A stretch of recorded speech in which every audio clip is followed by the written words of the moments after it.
Atenção! Começa agora uma teleaula de matemática do ensino médio. Você vai assistir a teleaula de número 60. Bons estudos!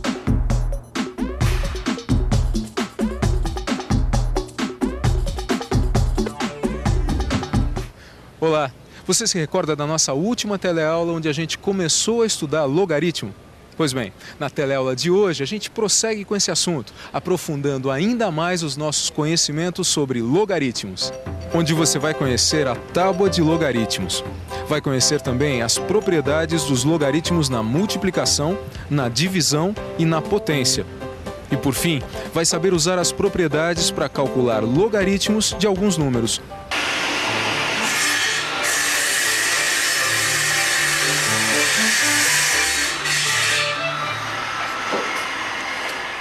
Tábua de logaritmos? O que será isso, hein, Jorginho? Não sei. Será que o Joaquim sabe? Vou perguntar pra ele. Ô, Joaquim! Diga! Vem aqui um pouquinho, por favor. Tô com uma dúvida. Você sabe o que é tábua de logaritmos? Tábua de logaritmos? Eu sei o que é. Mas antes, vamos ver um pouco da história dos logaritmos. Os logaritmos, como a gente já falou na teleaula passada, foram inventados na primeira metade do século XVII, para facilitar alguns cálculos complicados que a vida da época exigia. Mas que cálculos complicados será que eram esses em pleno século XVII? No século XVII, o homem mais do que nunca se lançava aos mares e oceanos atrás de novas terras. Para se movimentar, os navegantes determinavam sua posição fazendo observações de certas estrelas. Quem trabalhava muito em função da posição das estrelas e planetas eram os astrônomos. Tudo para tentar prever eclipses, marés, cometas e outros fenômenos da natureza. Os banqueiros também tinham um trabalho e tanto para calcular os juros dos empréstimos. Mas os cálculos complicados daquela época não ficavam só por aí. Existiam ainda muitas outras atividades que exigiam e muito dos matemáticos. Por isso, quando as primeiras tábuas de logaritmos apareceram, foram recebidas com muita festa e alegria. Sabe por que tanta festa? Porque as tábuas de logaritmos possibilitaram maior rapidez em cálculos que na época seriam praticamente impossíveis de se fazer. Agora, o que é uma tábua de logaritmos? Uma tábua de logaritmos nada mais é do que uma tabela de duas colunas. Dá uma olhada aqui. Veja. Na coluna da esquerda a gente tem os números positivos e na da direita seus respectivos logaritmos. Veja, o número 36 tem como logaritmo 1,5563. E no que é que uma tábua de logaritmos ajuda a vida da gente? Ajuda, porque com essa tábua a gente pode substituir uma multiplicação por uma soma ou uma divisão por uma subtração. Substituições que facilitam os cálculos, porque uma soma é mais simples do que uma multiplicação, assim como uma subtração é muito mais fácil do que uma divisão. Não entendi direito.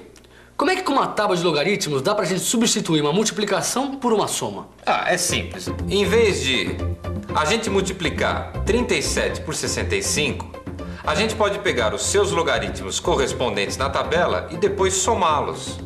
Veja, o logaritmo de 37 é 1,5682 e o logaritmo de 65 é 1,8129. Somando os dois logaritmos, chegamos a 3,3811.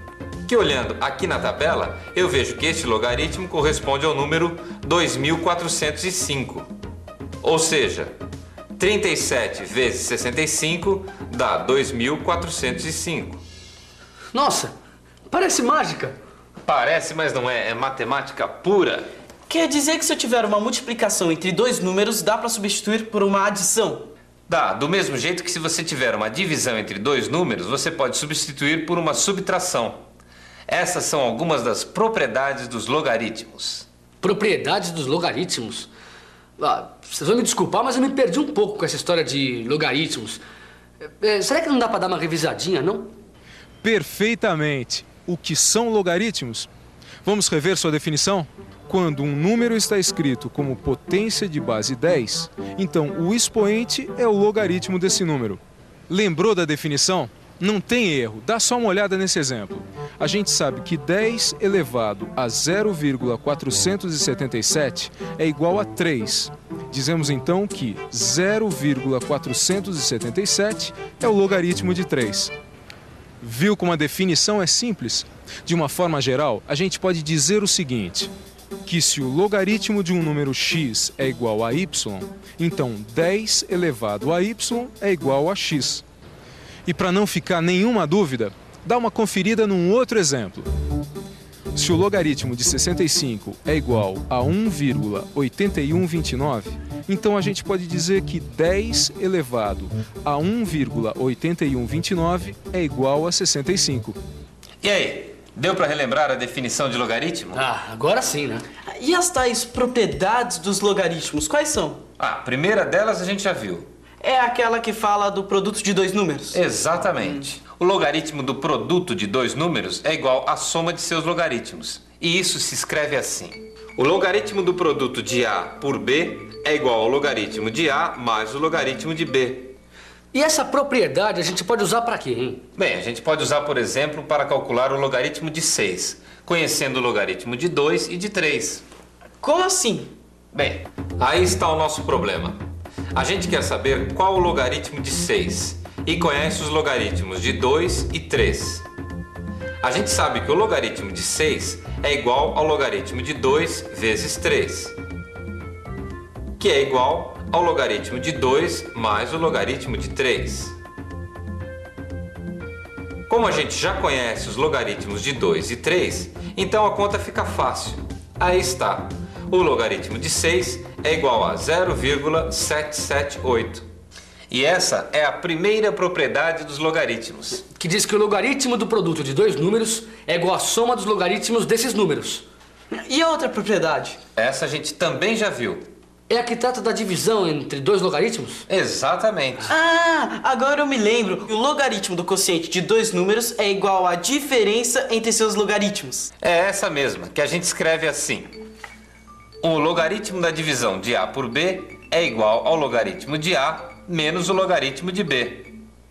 Mas vamos ver isso na prática. A gente pode calcular o logaritmo de 1,5 conhecendo os logaritmos de 2 e 3. Como a gente sabe que 1,5 é igual a 3 dividido por 2, então o logaritmo de 1,5 é igual ao logaritmo de 3 sobre 2, que é igual ao logaritmo de 3 menos o logaritmo de 2, que são valores que a gente já conhece. Logo, o logaritmo de 1,5 é igual a 0,176. Como você viu, essa foi a segunda propriedade dos logaritmos, que diz que o logaritmo da divisão de A por B é igual ao logaritmo de A menos o logaritmo de B. E a gente também já viu outra propriedade, a que diz que o logaritmo de um produto é igual à soma dos logaritmos. Mas será que as propriedades dos logaritmos param por aqui? É claro que não. A terceira propriedade é o logaritmo da potência. E assim como as outras duas, não tem segredo. Ela diz que o logaritmo de um número A elevado à potência n é igual a n vezes o logaritmo de A. Quer ver aonde essa propriedade pode ser usada? Bom, com ela a gente pode, por exemplo, calcular o logaritmo de 25 se a gente conhecer o logaritmo de 5. Como é que isso é possível? Vamos pensar um pouco? Vamos pensar um pouco. Se eu quero calcular o logaritmo de 25 e já conheço o logaritmo de 5, o que eu devo fazer? Já sei, vou aplicar a propriedade do logaritmo da potência. Eu sei que o logaritmo de 25 é igual ao logaritmo de 5 ao quadrado. E sei também que o logaritmo de 5 ao quadrado é igual a 2 vezes o logaritmo de 5. Agora é só fazer as contas. E eu chego ao resultado de que o logaritmo de 25 é igual a 1,398. Como você está percebendo, usando os logaritmos de alguns números, a gente pode calcular os logaritmos de muitos outros números. Mas vamos ver alguns casos especiais. Veja que o logaritmo de 1 é 0. Isso porque 10 elevado a 0 é igual a 1. Já o logaritmo de 10 é igual a 1. Veja que 10 elevado a 1 dá 10. E o logaritmo de 100 é 2, porque 10 elevado ao quadrado é 100. Assim como o logaritmo de 1000 é 3. E por quê? Porque 10 elevado a 3 é 1000. Nossa, mas até que não é tão difícil essa história de logaritmo. E logaritmo negativo? Existe? É claro que existe. Os logaritmos dos números decimais entre 0 e 1 são negativos. Quer ver um exemplo? Vamos pegar um número decimal entre 0 e 1. O 0,12, por exemplo.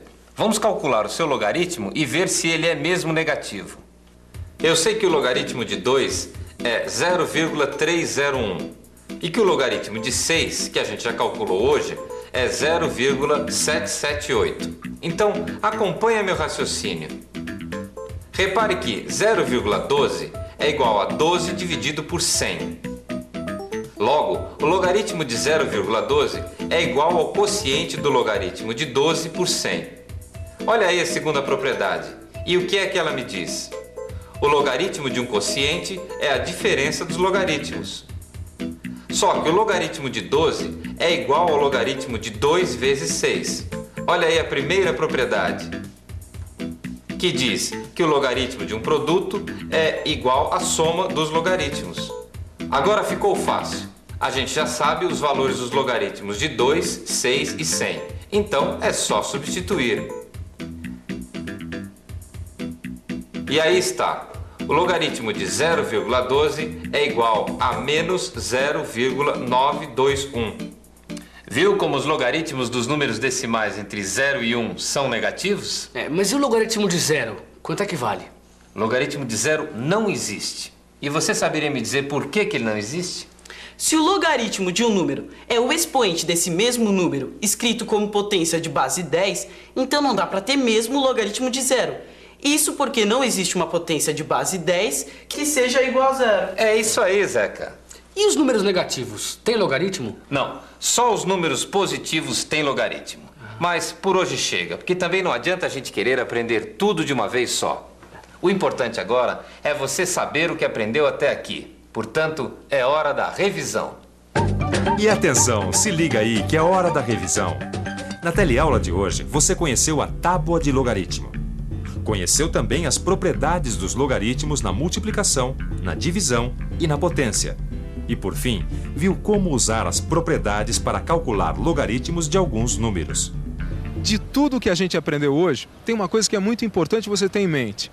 Conhecendo os logaritmos de alguns números, a gente pode, a partir das propriedades, calcular os logaritmos de uma infinidade de outros números.